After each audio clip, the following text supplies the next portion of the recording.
Kababo with the Midi Fahi. Man, Chaku why you mean a chance and a warrior? Missika, dear, 1 penny more.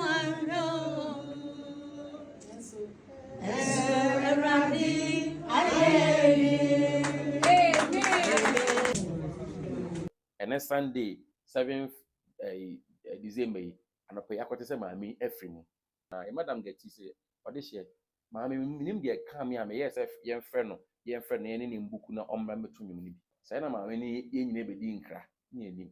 So this was the last performance. I'll perform here. And so now the Connicrechi. I'm finding the currency.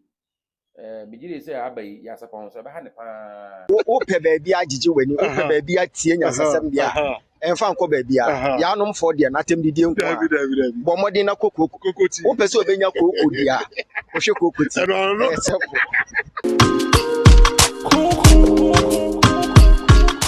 afiwe ya nkasa on wasan ka afiwe say ya permanent tempa no ko afiwe 2025 enipa free mu doso to emu anu ntofo ene wona chese ubodi na wo sekra fm lumba ko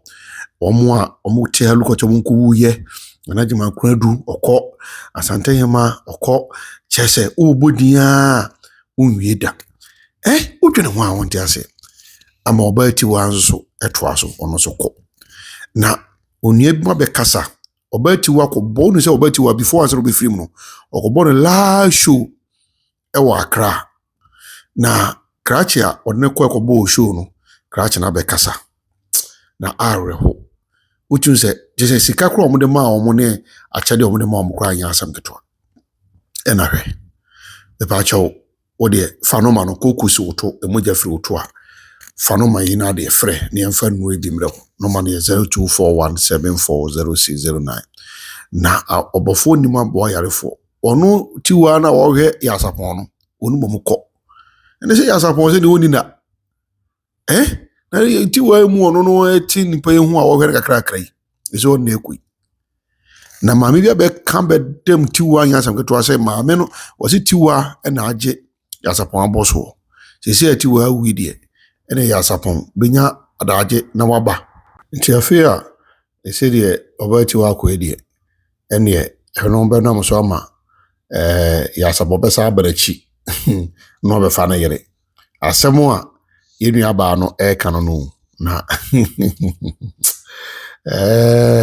asemo wo kan no nti yenu be ma no so be chekire ene ye ne nsem isiye ene tam oba ya obeto nwun kwa wontimi nto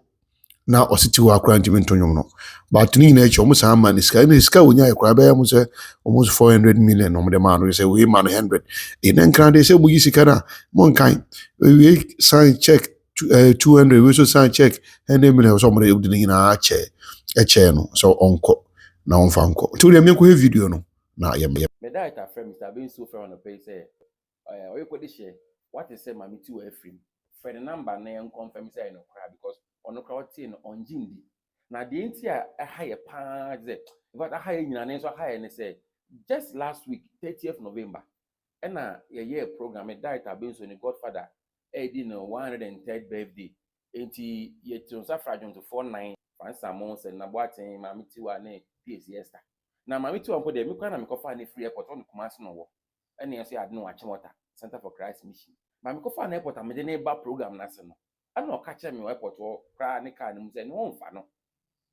be na nsa ne kra okọ de je ne to hospital me di so kra mpo si ni so ni ade dan so no yi na say wo bobo na de ba Accra be program nye wo do ti pa ko mba na all perform no o yeso beto nyum 6 that was agreement on here cause o beto nyum 6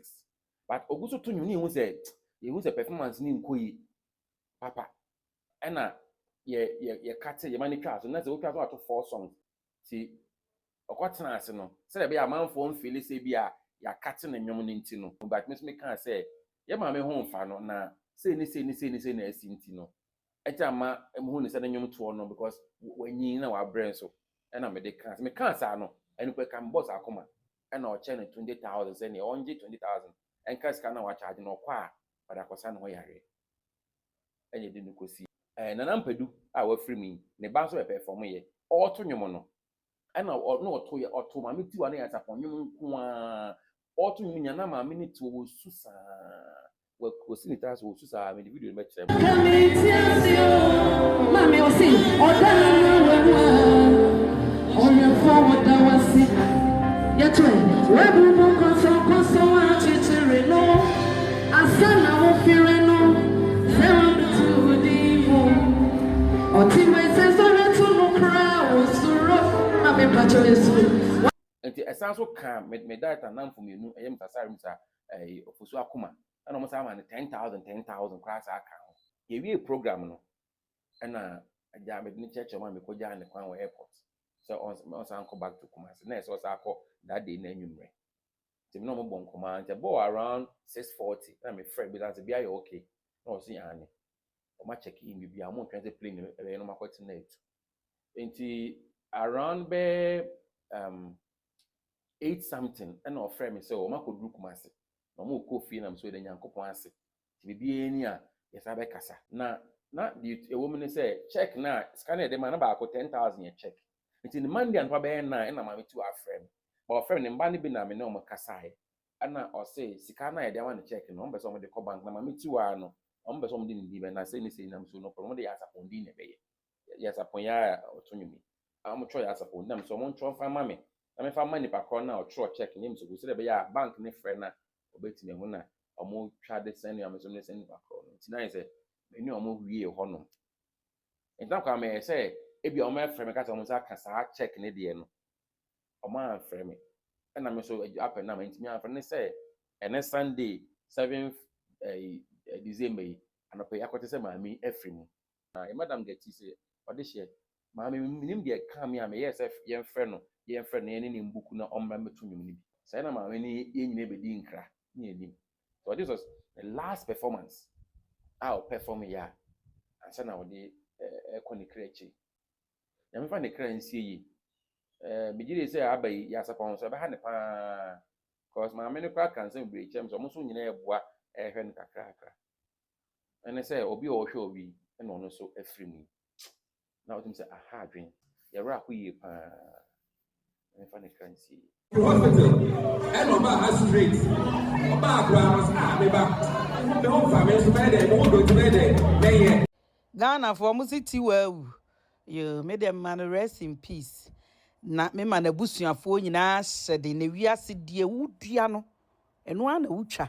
yeti krom ha ena ya sapon yire ene ne mma ekotena ante na aso sukoti ni suo seti waji ni kunu firi ne nsam obeka ne ya ema Ghana fo tu wo ma no di good ya sapon yire no so oba wa ne firi nkura bremu one na wo nkura 94 na o manyinyine o mkura mesi watu o masawram no akofa tiwa wode tiwa tina broche kuro nyina so se ne yire on fru playing that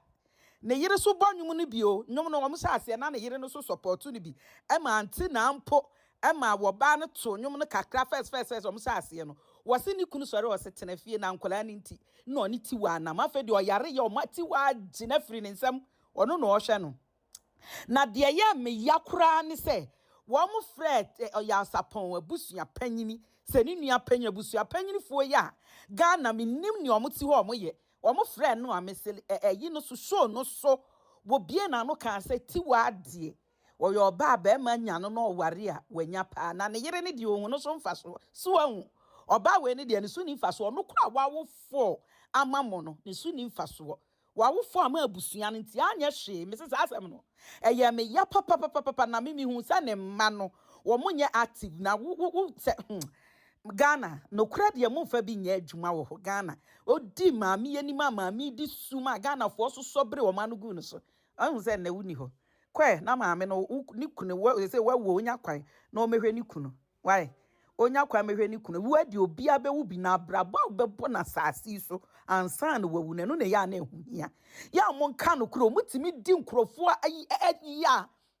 nkrofo di nkrofo ani kwasha nkrofo awade mo bi kunu yare a ye bon pampers edware no wo na so be dware no wa bra ne yire wo ho se ya sapon no se meti wa na ope me na ope se me hye no ne yire wo ho wako share chire na abusuafo no so ye abusuapanyin no se ono so di wachi na o ma yi oba no na to atwene wonya no woda so ware no so ye yi na to atwene so an wi ase mon ka no kura ba ko me gidi se ne ma ne bi kura ye asapon ma me gidi wo mo nkwase abuo wo mate wa ma no mo te asase so no mo fa ntu mo hofo mo maame de oye no mo fa ntu mo hofo na mo sori a mo pam kunu na mo tena ho na mo ye dwamanfo dodo mo kwhye oni ante na we no mo kwhye mo nsan kwhye na mo nkai ne yire ne ante na mo kwhye na mo bekai nsem hunu nko ane abufu sem nko me de maka o maka so amaka wa wonti aseja no kora ye ba akopɛ are wo dia ne yebo boko president do no dia bare die ya fa ne emergency manpower da wo ba pem ko anim na o ba man ubum kwem na ebe sa ma bi for da dia ye to ato no be penchen na wo tunya pem ko anim mama pia je mfa ta wo mo nsom e pa wo chi da pato konum emergency manpower pia Zion Zex made it.